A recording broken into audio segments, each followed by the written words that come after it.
The humiliation began before Aurora even reached the bunkhouse door. Her dress, once the color of a summer sky, was now a faded dishwater gray. Every cowboy's eye was on her, tracking the patches on her sleeves like vultures circling their next meal. The Wyoming wind didn't care about threadbare fabric. It sliced right through to her bones, and her teeth chattered so loud you could hear it over the crackling fire. But she kept her chin up. She kept walking. The laughter followed her, a cruel, cawing sound. "Look what the cat dragged in," someone slurred, his voice thick with cheap whiskey. "Must have got lost on her way to the church social." More laughter. It was sharp, colder than the wind. A few of them slapped their knees, pointing at her pathetic coat. Her thin shawl whipped around her shoulders like a scarecrow's rags. Aura's cheeks burned hot, but her back stayed straight as a fence post. She'd heard worse. She'd survived worse. The mining camps taught her that men with an audience could be crueler than any winter. But this felt different. Standing in the mud of Broken Arrow Ranch, with a satchel holding everything she owned and a stomach growling loud enough to wake the dead, this felt like the last joke life had left to tell at her expense. Then the snow started. Light at first, like scattered flour. Then it came down heavy, coating her dark hair and melting on her hot skin, running down her face like tears she refused to cry. The cowboys watched her like she was a traveling show, a bit of free entertainment to break up the boredom. "Well, well," a voice drawled from the center of the group. Arlie Benson stepped forward. He was tall and thin, with a tobacco-stained mustache and eyes as cold as a frozen river. When he smiled, his teeth looked like old, yellowed piano keys. "You sellin' something, miss? 'Cause we ain't buying whatever it is you're peddlin'." "I cook," Aura said. She hated how her voice shook, how thin and desperate it sounded. She'd practiced on the long ride here, practiced sounding strong. "I heard you need someone in the kitchen." The silence that followed was worse than the laughter. It stretched out, tight and suffocating. Every man there looked her up and down, sizing her up like livestock at an auction. Then Arlie smiled again, slow and mean. "You heard wrong, sweetheart," he sneered, the word dripping with mockery. "We need someone who can actually handle a real kitchen, not play house with her mama's recipes." Behind him, a mountain of a man named Curtis Glenn spat a stream of tobacco juice into the snow. The brown stain spread like a drop of blood. "She looks like she couldn't boil water without burning the pot," he grumbled. The snickers started again. "Maybe she's looking for the schoolmarm position?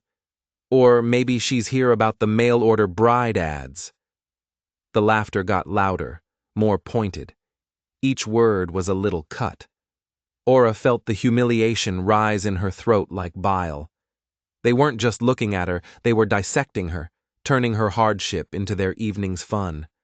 "I can cook for 30 men, she said, forcing her voice to be louder this time. She had to project strength, even if she felt none.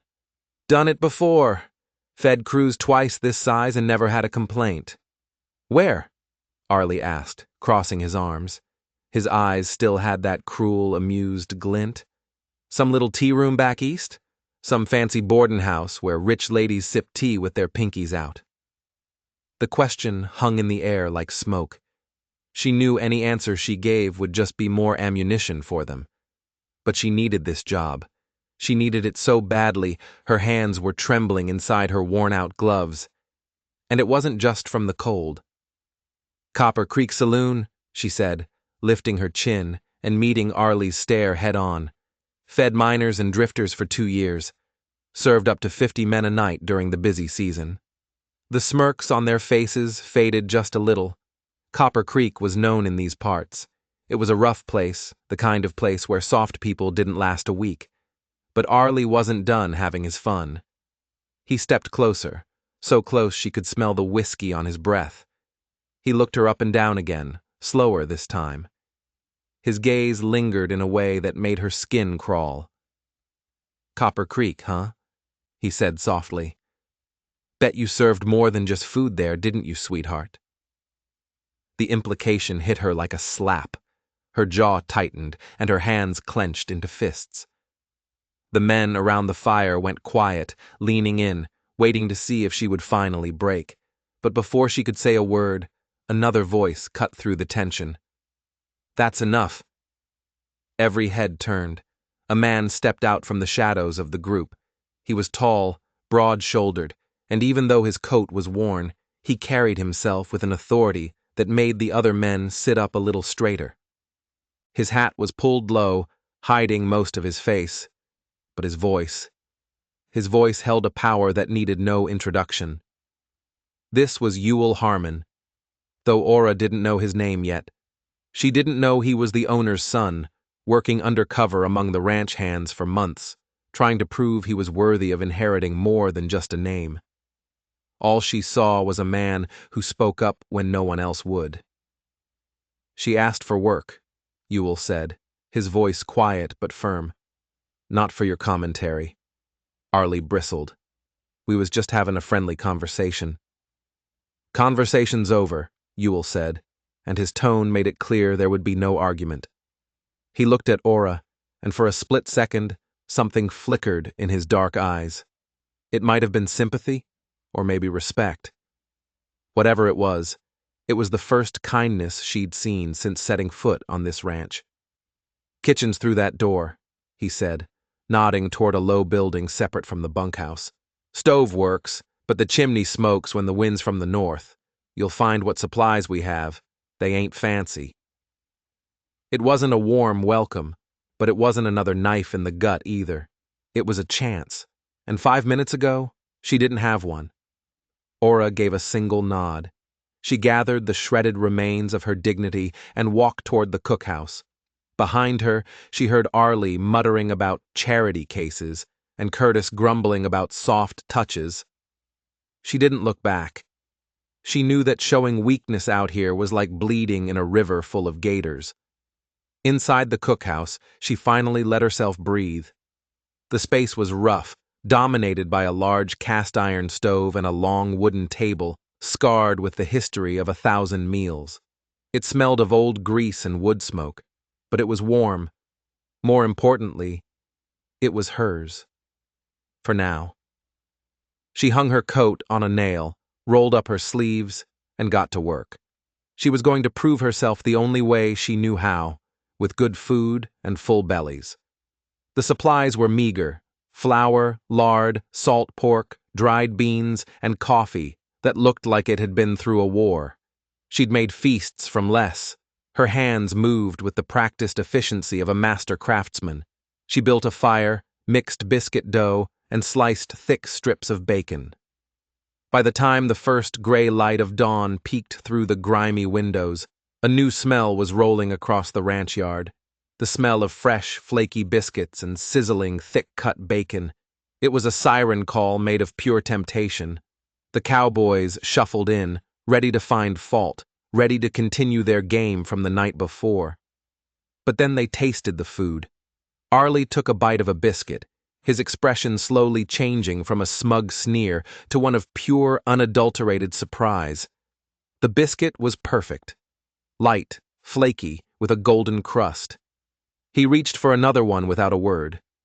Curtis Glenn, the man who said she couldn't boil water, cleaned his plate twice and went back for a third helping.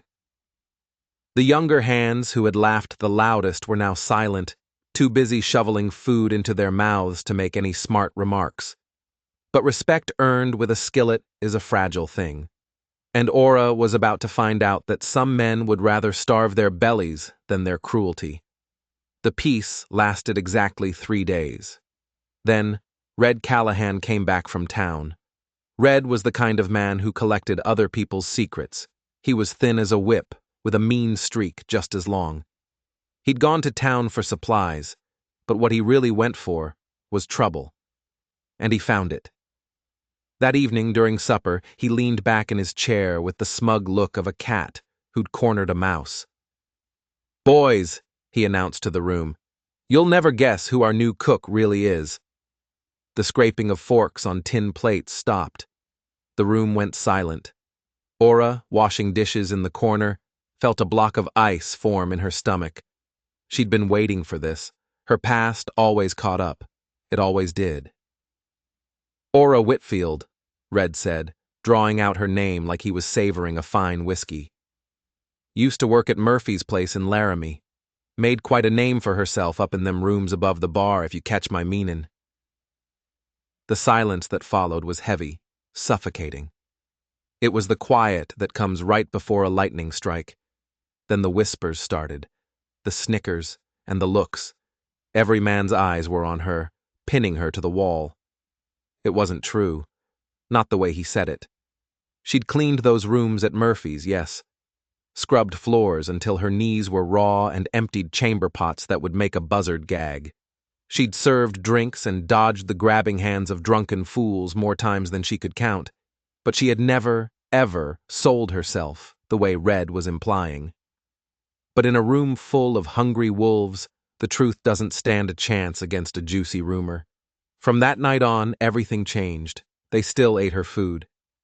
They weren't dumb enough to turn down the best cooking they'd had in years, but they wouldn't look her in the eye anymore. They'd leave coins on the table, not as a tip, but as a payment, an insult. They made jokes, just loud enough for her to hear. "Hey, Ora," Curtis would call out. "You got any special recipes you learned at Murphy's?"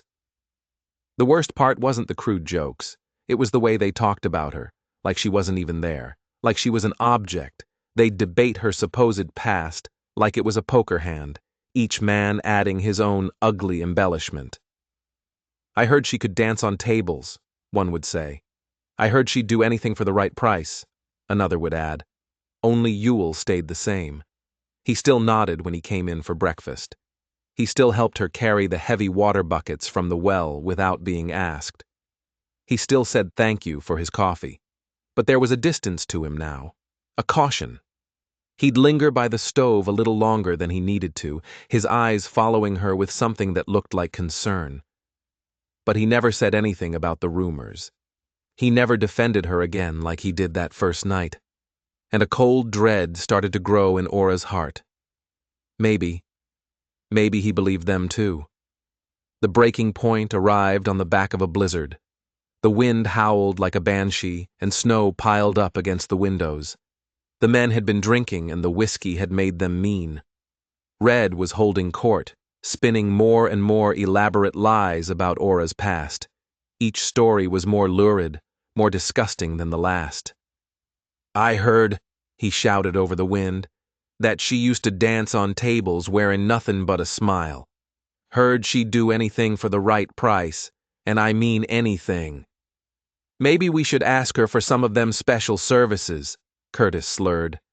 "See if she's looking to earn a little extra." And that's when Ewell moved. There was no warning, no shout, just the sharp cracking sound of a fist connecting with a jaw.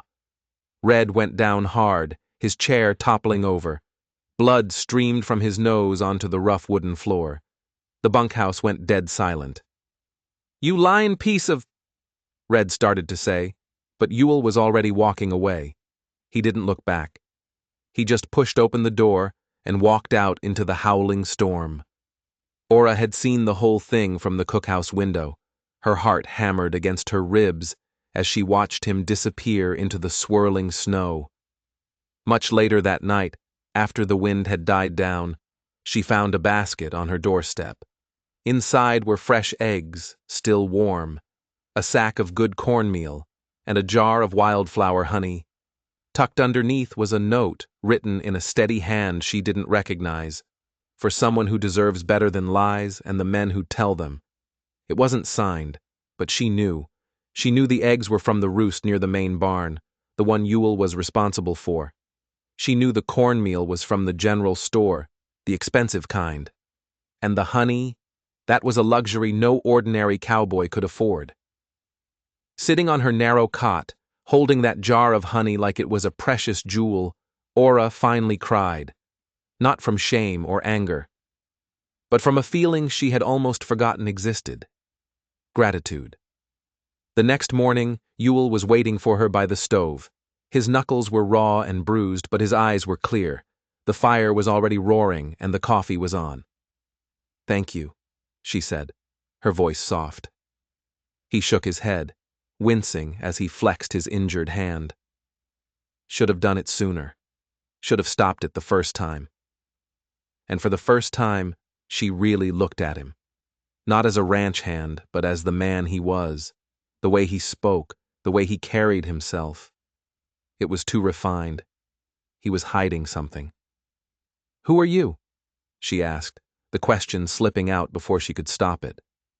He hesitated. Then he took off his hat, running his fingers through his dark hair.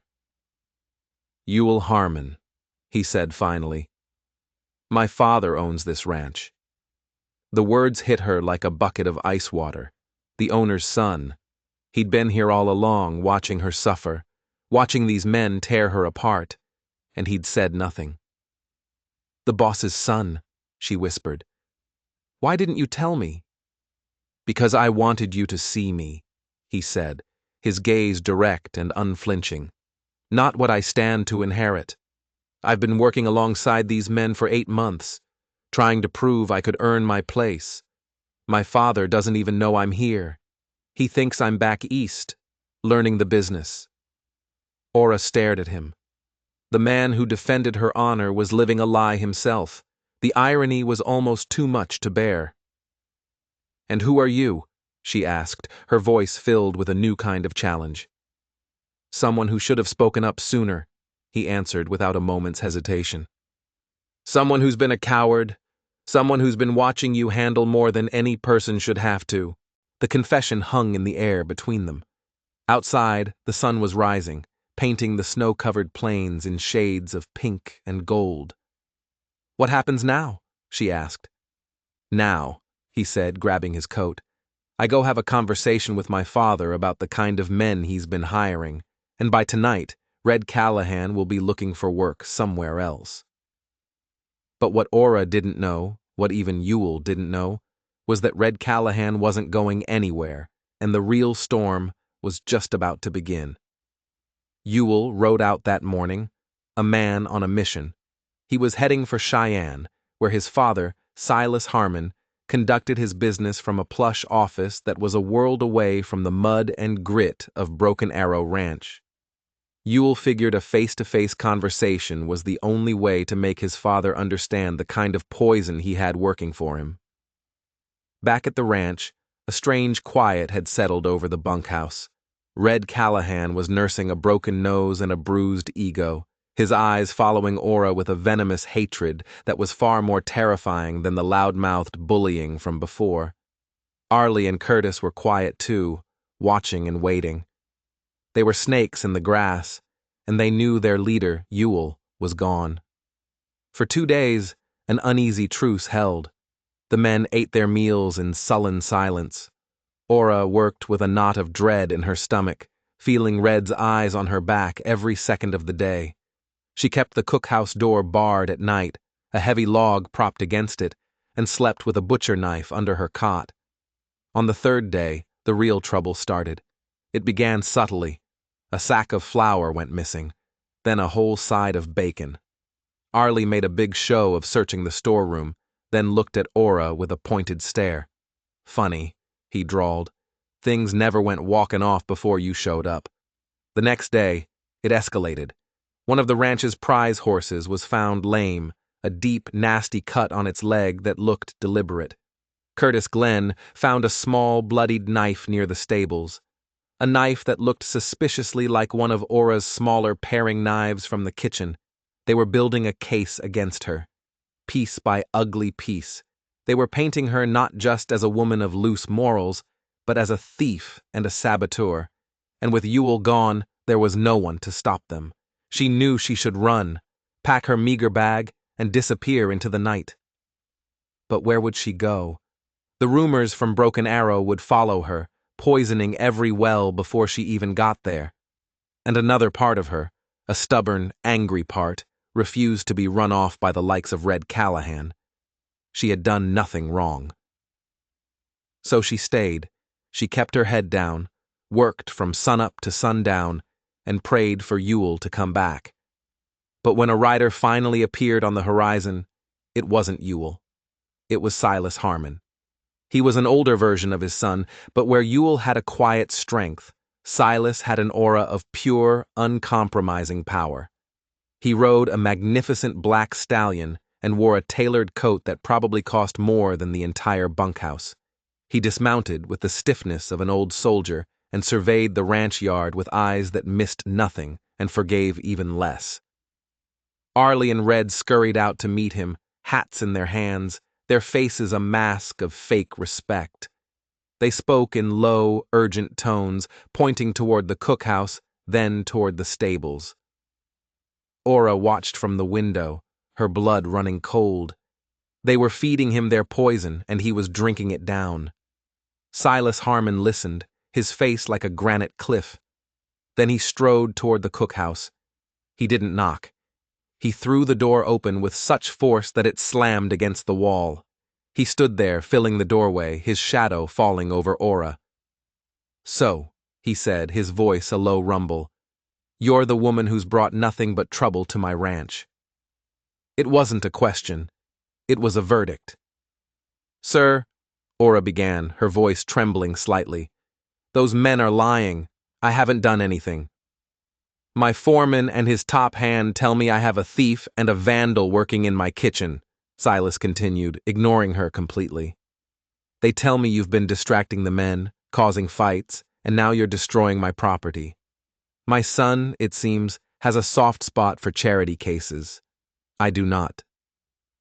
He took a step into the kitchen, his eyes sweeping over the clean, orderly space. "You're fired. I want you off my land by sundown." Panic seized her. Sundown. It was already late afternoon.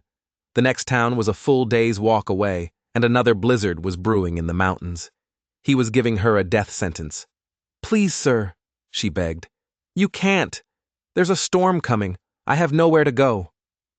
"That is not my concern," he said, his voice devoid of any emotion.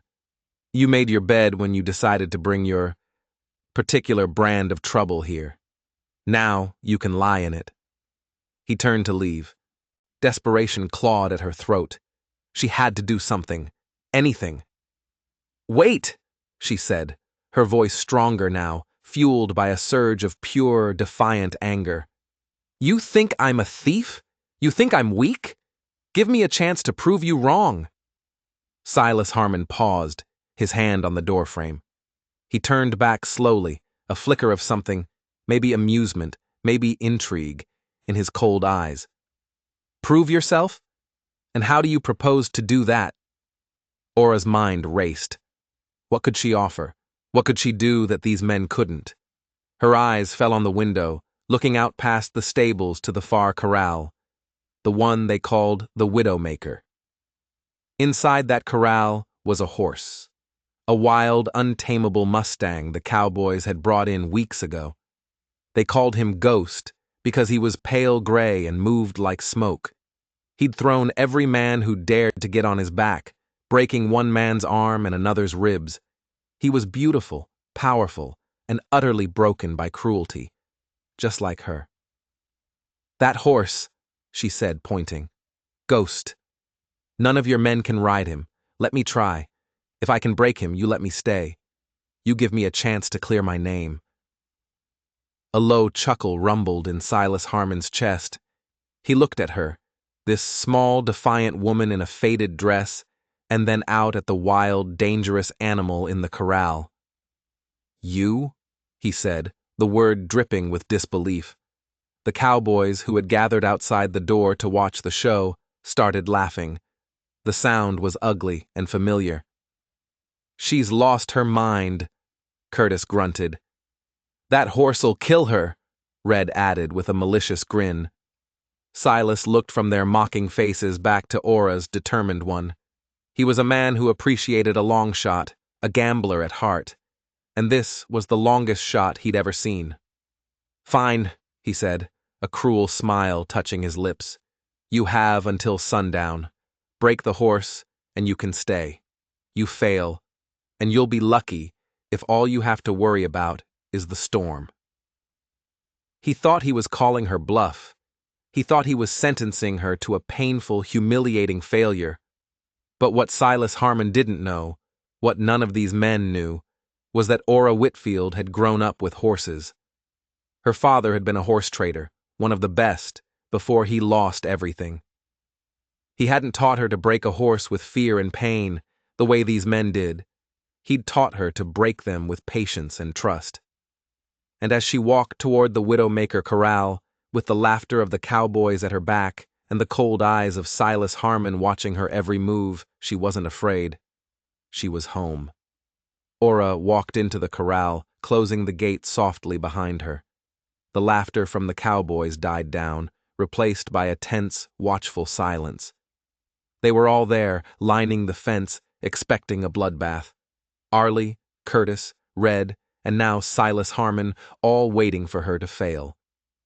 Ghost was in the far corner, his pale coat almost glowing in the fading light. He was magnificent, muscle and bone and wild spirit. His eyes were wide with fear and fury, his ears pinned back. He watched her, every muscle tensed, ready to fight, ready to flee. Ora didn't have a rope. She didn't have a whip. She just had herself. She didn't walk toward him. That was the first mistake these men always made. They cornered the animal, made it feel trapped. Instead, she walked to the center of the corral and sat down in the dirt. She just sat there. She didn't look at him. She didn't talk. She just breathed, letting the cold Wyoming air fill her lungs, letting the tension drain out of her body. She made herself small, unthreatening. She waited. Minutes stretched into what felt like an hour. The sun dipped lower, painting the sky in fiery shades of orange and purple. The wind was picking up, carrying the bite of the coming storm. The men at the fence started shifting, muttering to each other. "What's she doing?" Curtis grumbled. "Taking a nap?" "She's scared," Red sneered. "Lost her nerve." But Silas Harmon said nothing. He just watched, his arms crossed, his face unreadable. Then the horse took a step. Just one. A hesitant, curious step in her direction. He snorted, his breath pluming in the cold air. Ora didn't move a muscle. She didn't even turn her head. She just kept breathing, slow and steady. Ghost took another step, and another. He lowered his head, sniffing the air. He was still wary, still ready to bolt, but his curiosity was starting to win out over his fear. He'd only ever known men who came at him with ropes and spurs and angry shouts. This small, quiet creature in the center of his prison was something new, something different. Slowly, carefully, he walked toward her until his nose was just inches from her shoulder. He sniffed her hair, her faded dress. Ora still didn't move. She could feel his warm breath on her neck. She could smell the wildness of him. Her heart was pounding, but on the outside, she was as calm as a summer pond. Then, very slowly, she began to hum. It was an old tune her father used to hum in the stables. A simple, gentle melody without words. It was the sound of safety, the sound of peace. Ghost's ears, which had been pinned back in anger, slowly swiveled forward. He nudged her shoulder gently with his nose. Ever so slowly, Ora lifted her hand. She didn't reach for his head or his neck. She held it out, palm down, low to the ground, letting him come to her. He hesitated, then lowered his head and touched his soft nose to her fingers. His skin was like velvet. She continued to hum, her fingers gently stroking his nose, then his cheek, then the spot right between his eyes. He closed his eyes and leaned into her touch, a low sigh escaping his lips. The fight was gone. The fear was gone. All that was left was a tired, lonely animal who had finally found a kind hand. The men at the fence were silent, not with mockery anymore, but with a stunned, disbelieving awe. They had never seen anything like it. They had used brute force and failed. She had used quiet patience and had done the impossible. Ora slowly got to her feet, never breaking contact with the horse. She kept humming, her hand stroking his strong neck. Ghost didn't flinch.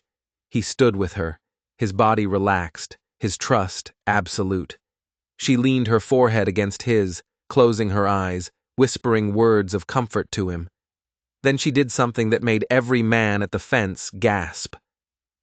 Using the fence for leverage, she swung herself up onto his bare back. Ghost tensed for a second, his muscles bunching beneath her. The old fear, the old instinct was still there. But Aura didn't grab for purchase. She didn't kick his sides, she just sat there, light as a feather, her hand resting gently on his neck, her humming never ceasing. And after a moment, the horse relaxed. She urged him forward, not with a kick, but with a slight shift of her weight. And he walked, a slow, steady circle around the corral. Then she asked for a trot, and he gave it to her. Smooth and easy. They moved together, a perfect picture of trust and harmony. The sun had set. The first snowflakes of the storm were beginning to fall. Aura brought Ghost to a halt in front of Silas Harmon. She didn't look triumphant. She just looked tired. She slid off his back and gave his neck one last pat. The corral was silent. You could hear the snow falling. Silas Harmon looked from the perfectly calm horse to the small woman standing beside him. He looked at her hands, which were steady. He looked at her eyes, which were clear and defiant. He had been wrong, terribly wrong. This was no common thief. This was a woman of extraordinary strength and character. But just as he was about to speak, a new voice cut through the air. "Well, I'll be," Red Callahan sneered, his moment of awe replaced by a new, uglier suspicion. "It's a trick." All eyes turned to him. "What did you say?" Silas demanded, his voice low and dangerous. "It's a trick," Red repeated, pointing a shaking finger at Aura. "That ain't natural. No woman can do that. Not without help. She's a witch. She's put a spell on that horse." The accusation was absurd, ridiculous. But in the dying light, with the snow swirling around them, it planted a seed of doubt. The other cowboys started muttering. It was unnatural. It wasn't right. "Or maybe," Red continued, his voice rising with manic glee, "she's just a better thief than we thought. Maybe she ain't just stealing flour and bacon." He strode forward, a look of triumph on his face. He'd been waiting for this moment. "I think," he said, loud enough for everyone to hear, "if we was to search her things, we'd find more than just patched-up dresses. I think we'd find the $300 that went missing from the ranch's lockbox this morning." A collective gasp went through the cowboys. $300. That was a fortune.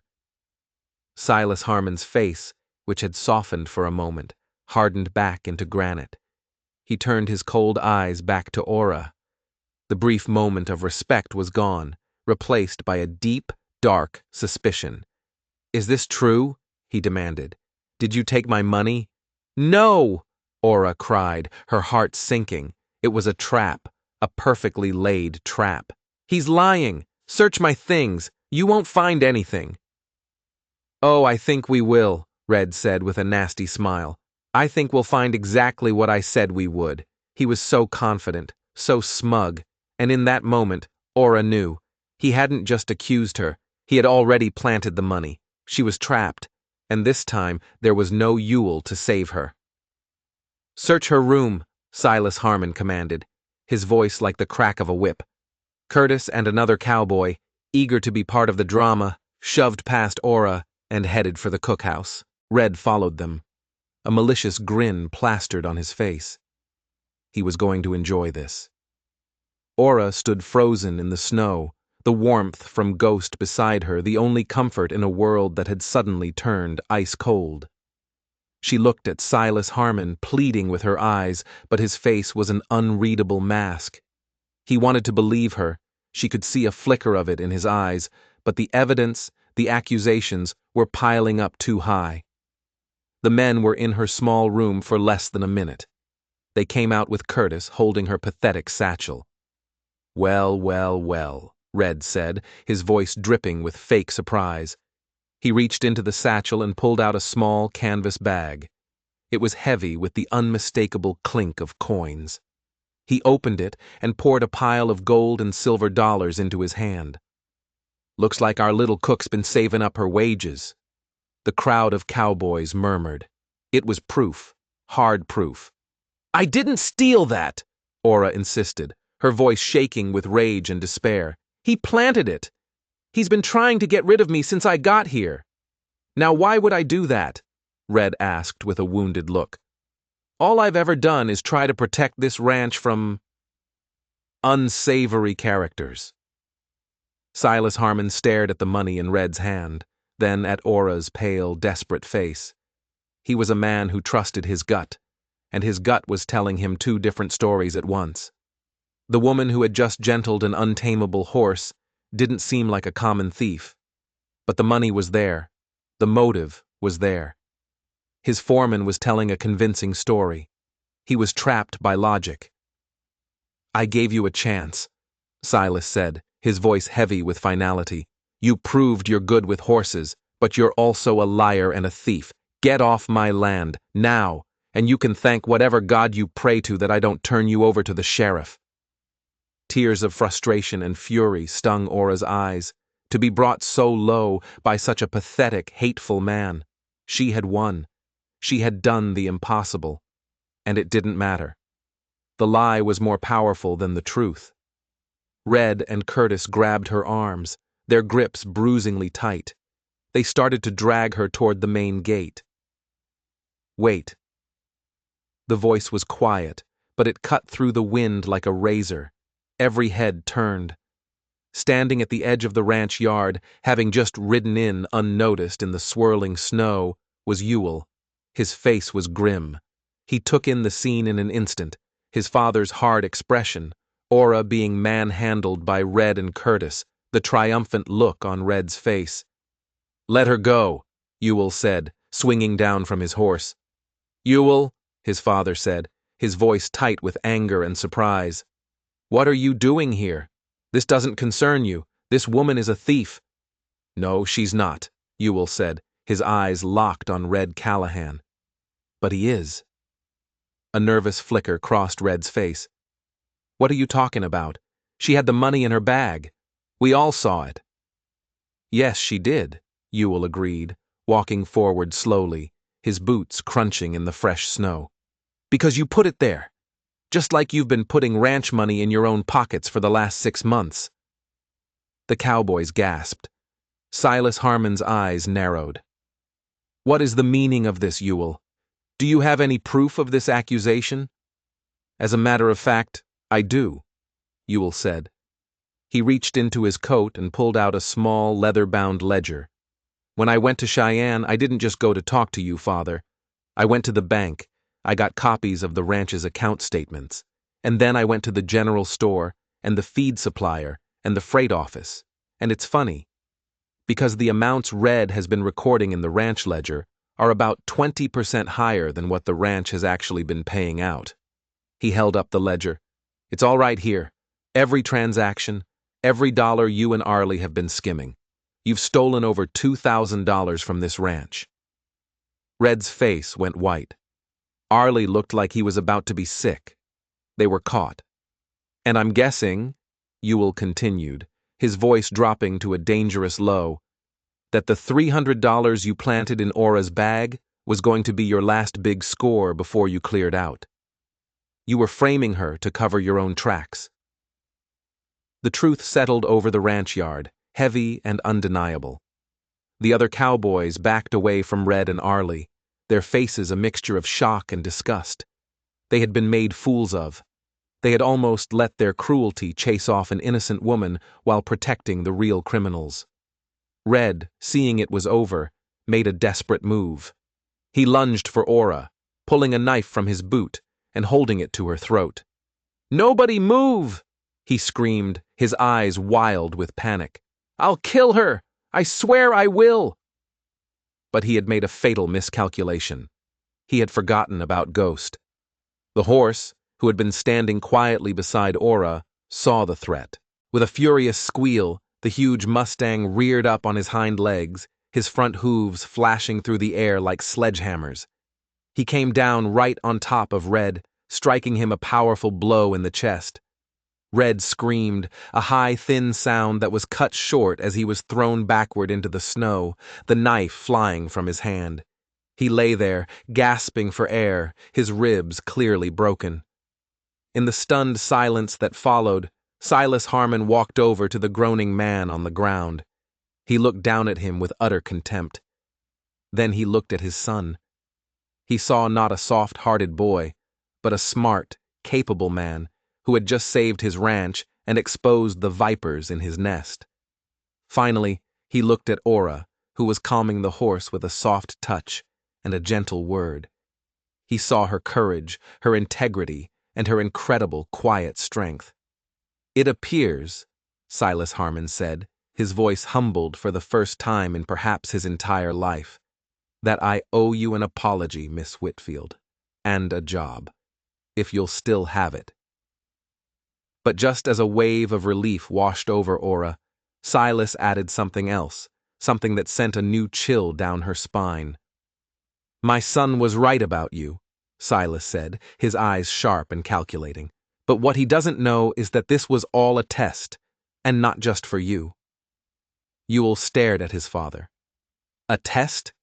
What are you talking about?" "I knew," Silas said, his gaze sweeping over the shocked faces of his men, "that there was a rot in this ranch. I could feel it in the numbers, but I couldn't find the source. So I sent you here, son. Not to learn how to be a cowboy, but to see if you had the backbone to be a Harmon, to see if you could find the truth, even when it was buried under lies." He turned his gaze back to Ora. "And you, Miss Whitfield. I knew who you were the day you arrived. I had your history investigated. I knew about Copper Creek, I knew about Murphy's, and I knew the rumors were lies. I let Red spread his poison. I let them corner you. I let them test you." He took a step closer, his voice dropping. "I needed to see if my son would stand by a good person, even if it meant defying his own men, even if it meant defying me. I had to know if he valued justice more than he valued his inheritance." The revelation was staggering. This entire nightmare, the humiliation, the accusations, the fear, it had all been a calculated, cruel game, a test orchestrated by the man who owned their lives. Ewell was pale with shock and fury. "You used her," he said, his voice shaking with a rage Ora had never seen in him. "You put her through hell just to test me?" "I put you both through the fire to see if you were strong enough to survive," Silas corrected him. "And you are, both of you." He looked at the broken man in the snow and the cowering foreman. "Arlie, you're fired. Get your things and get out. As for you, Red, you'll be having a long conversation with the sheriff." Silas Harmon then did something no one had ever seen him do. He walked over to Ora, took off his hat, and bowed his head slightly. "Miss Whitfield, the position of ranch cook is yours for as long as you want it. But I think you're meant for more than that. I'm offering you a new position, assistant manager of this ranch. You'll work alongside my son. Your judgment, it seems, is far better than mine." The offer was shocking. But as Ora looked from Silas's tired, regretful eyes to Ewell's face, still blazing with protective anger on her behalf, she knew the test wasn't truly over. The real test was what came next. Could she forgive a man who had used her so cruelly, even if the outcome was just? And could she build a future with a man whose family legacy was built on such ruthless foundations? The snow was falling harder now, blanketing the ranch in a clean, white sheet, covering the tracks of the fight, covering the blood and the lies. It was a chance to start over. Ora looked at Ewell, and in his eyes she saw the answer. He wasn't his father. He was the man who had stood up for her when no one else would, the man who had brought her honey in the middle of the night, the man who had faced down a liar and a thief to protect her honor. "I accept," she said, her voice clear and strong in the winter air. "On one condition." "Name it," Silas said. "From now on," Ora said, looking directly at the old man, but speaking for Ewell to hear, "we run this ranch on trust, not on tests." A slow smile spread across Ewell's face. He walked to her side, and for the first time, in front of his father and all the remaining ranch hands, he took her hand. It was a simple gesture, but it was a promise. 3 months later, the Copper Kettle restaurant opened its doors in the heart of Cheyenne. The sign, painted in Aura's own careful hand, read, "Good food, fair prices, all welcome." It was a partnership. Silas Harmon had provided the capital, an investment he called a long overdue apology. But the heart and soul of the place belonged to Aura and Ewell. He managed the books and the supplies, and she ran the kitchen, creating meals that made people feel cared for, meals that tasted like a second chance. Broken Arrow Ranch was thriving too, under the new management of a foreman who judged men by their character, not their gossip. And Ghost, the untamable Mustang, now spent his days in a green pasture behind the restaurant, occasionally nudging the kitchen window with his nose, looking for the woman who had taught him that a gentle hand was stronger than any whip. Aura had faced down humiliation and emerged with a strength she never knew she possessed. Ewell had escaped his father's shadow and become his own man. Together, they had built something new out of the ashes of lies and cruelty. They had found in each other a home that was warmer and safer than any building. They had been tested by fire, and they had not been burned. They had been forged. If you enjoyed this story of resilience and justice, don't forget to subscribe to the channel. We have a new story every single day, and you won't want to miss what's coming next.